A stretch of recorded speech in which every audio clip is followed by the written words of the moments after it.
பணியில் ஆர்வம் கொண்டு கடல் கடந்து, நாடு கடந்து, மொழி கடந்து, இனம் கடந்து, பிரான்ஸ் தேசத்தில் இருந்து இந்தியா வந்து இறைப்பணிக்கு தன்னை முழுவதும் அர்ப்பணித்து பெண்கள் கல்வி பெற இம்மாக்குலேட் சபையை நிறுவியவர். ஆற்றலின் ஊற்றால், ஆவியாரின் அருளால் அண்ணல் லூயிஸ் சபையின் துப்பி துணிவுடன் நின்று அறிவயர் அறியாமையின் இருதனை போக்கியதால் அக்கால பெண்கள் வாழ்வு மலர்ந்தது இத்தமிழ் மண்ணில்.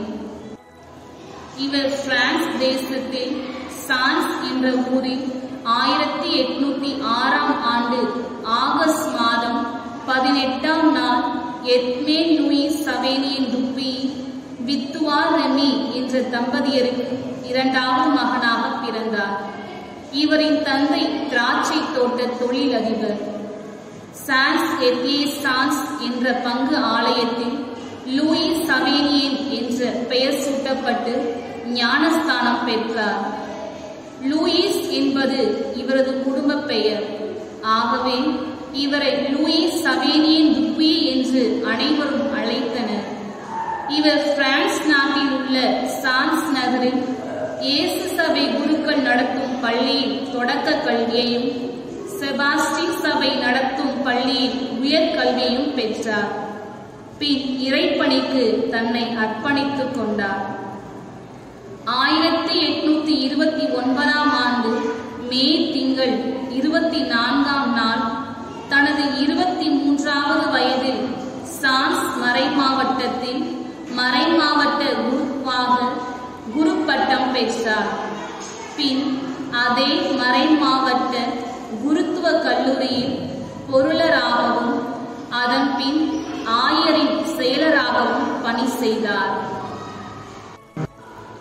இச்சூழலில்தான் புதுவை திருச்சபை பெண் கல்விக்கு ஏதாவது செய்ய வேண்டுமென்று களத்தில் இறங்கியது.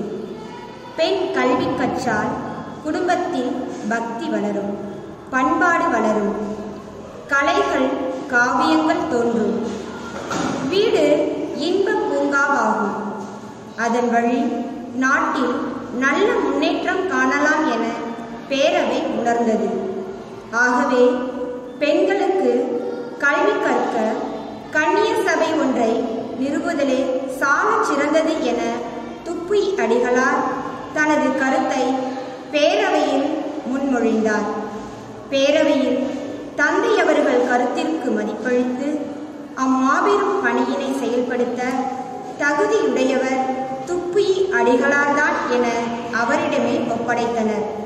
ஆகவே தந்தை அவர்களது பெருமுயற்சியால் உருவானதுதான் மரியன்னையின் தூய இதய பிரான்சிஸ்குவின் சகோதரிகள் சபை.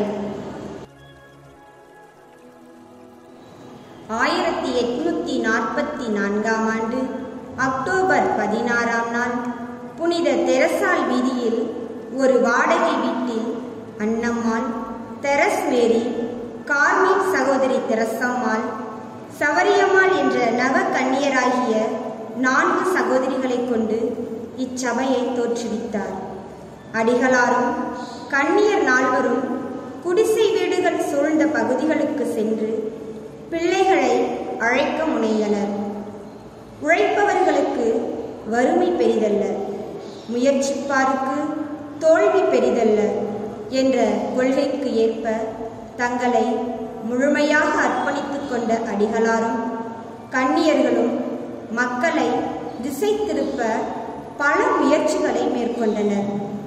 அதன் விளைவாக சபையை தோற்றுவித்த மறுநாள் 17/10/1844 அன்று ஆயர் இல்லத்திற்கு எதிரில் ஒரே ஒரு மாணவியை கொண்டு ஆரம்ப பள்ளியை துவக்கினார். அதை பார்த்து மற்ற பிள்ளைகளும் வர ஆரம்பித்தனர்.